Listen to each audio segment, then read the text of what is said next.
Yes. Okay, I didn't mean to stay this long. I'm glad you did. You know, as much as I do like having Spinelli around, it's really, really nice having you to myself.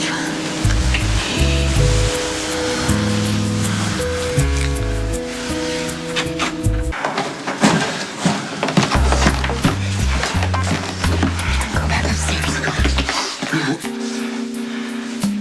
Greetings.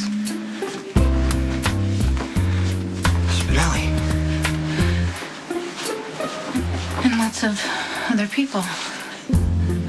Sam, I don't think Spinelli would have asked us to come over if he knew that you and Jason are upstairs making passionate love.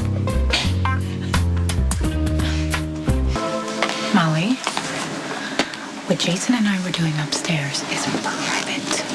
Well, I know, but Jason didn't have a shirt on, and you're in the same clothes that you wore yesterday. Sam just said it was private. Well, I'm sorry. I happen to think it's really romantic. I mean, Jason and Sam were once torn apart by cruel circumstances, and now they're back together. Okay, sorry, I'm gonna have to ask everyone to leave, please. Well, that's just rude. Okay, if I could entreat my bride. I mean, Spinelli lives here, too. He has every right to invite as many people over as he wants to help plan the most important day of our lives. That's okay, Jason. We're just leaving. Were we? Yes, we have patients at the hospital. No, we don't. We were... Yes, we do. Just, sorry. Ignore him. Okay, I do. Okay. Well, we shall alert you as soon as we find a place to hold the ceremony. Okay, we should go too. We've got to practice our poetry readings just in case they actually find a place to hold the wedding. Okay, but first, I need to speak to Jason. Privately. Sit down.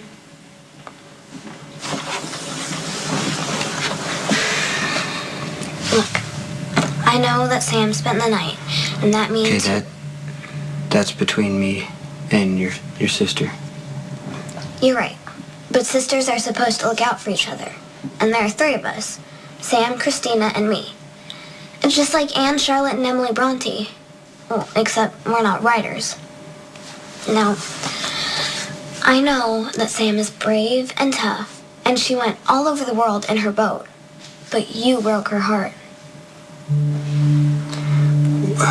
That's also between me and your sister. Actually, it's not. Sam is a wonderful person. Yeah, I know she is. Then you know it's important to treat her with chivalry and honor. What? Jason, you have to promise you'll respect Sam. I mean, you can't just bail the first time there's a problem. That's not how the hero treats his true love. And you do love Sam, right?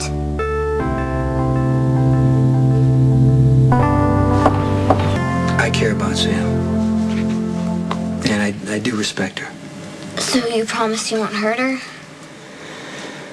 I mean, Sam and I, we made mistakes, but we forgave each other. And it's between me and her. I'm not finished with you yet. Would you say that your love with Sam is doomed, tragic, or fated? What? Love stories have all kinds of heroes. And I think you're probably the tragic kind. Like Tristan or Lancelot. Skilled at arms and defense, but not really destined for happiness. You know what? I haven't really given that Usually what happens to the tragic hero is that the maiden he loves winds up dead. Or he does. But either way, I don't want that for Sam. Neither do I. I'll be careful. Really careful. Adventure's cool, but dying isn't. Sam deserves a happy ending. And I guess you do too. So, now... Can I go back upstairs? I guess. Thank you for your time.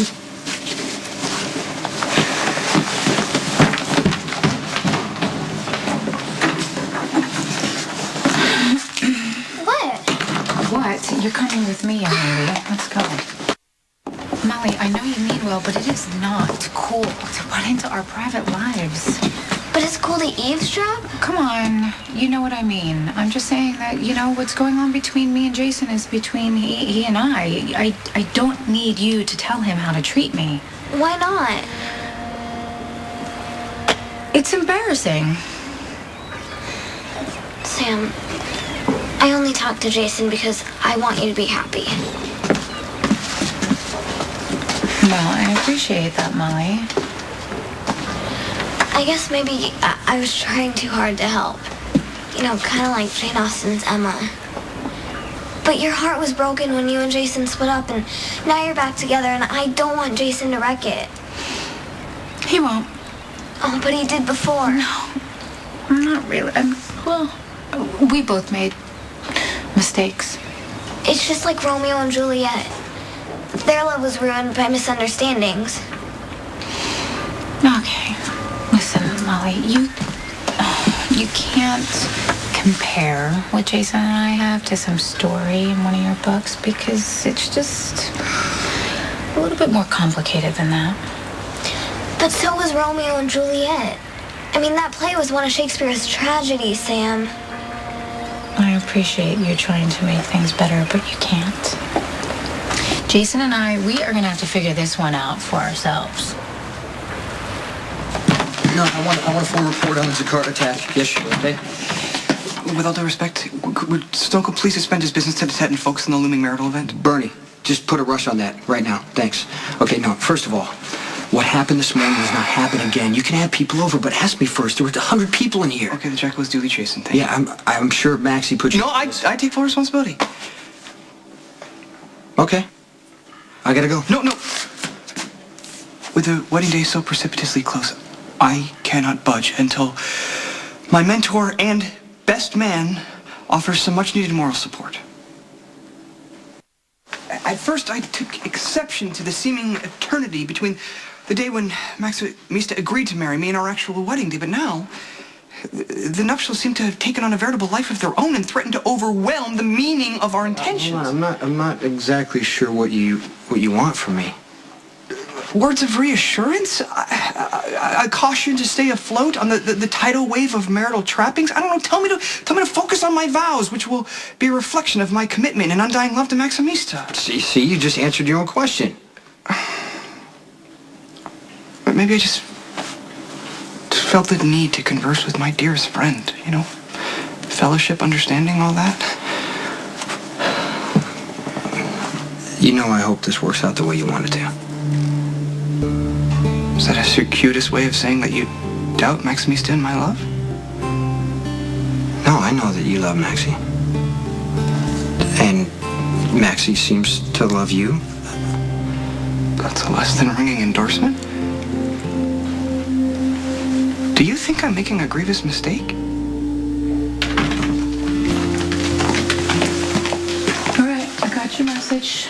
Did you remember something else? Yeah, I had this flash of Jack saying something like, my mom could never know about something. Oh, that's pretty ambiguous. Well, he also said that if she found out, he'd lose her forever. And he was talking about Jerry. He said something that he should have known better than to have trusted him. Okay, well, maybe Jerry was involved somehow, and he just sort of said something to Jax about it. Or maybe Jax was in on the shooting. Michael, come on. I don't know about that. That seems like impossible. I wasn't the target. My dad was. Yeah, I know. And I know Jax and your dad don't get along, but it's really, really hard to believe. That I got shot because Jax was trying to get rid of my dad? You do realize that this is a huge accusation. Yeah, but that's why I need you to help me find out the truth. If I'm right, I need to tell my mom about Jax.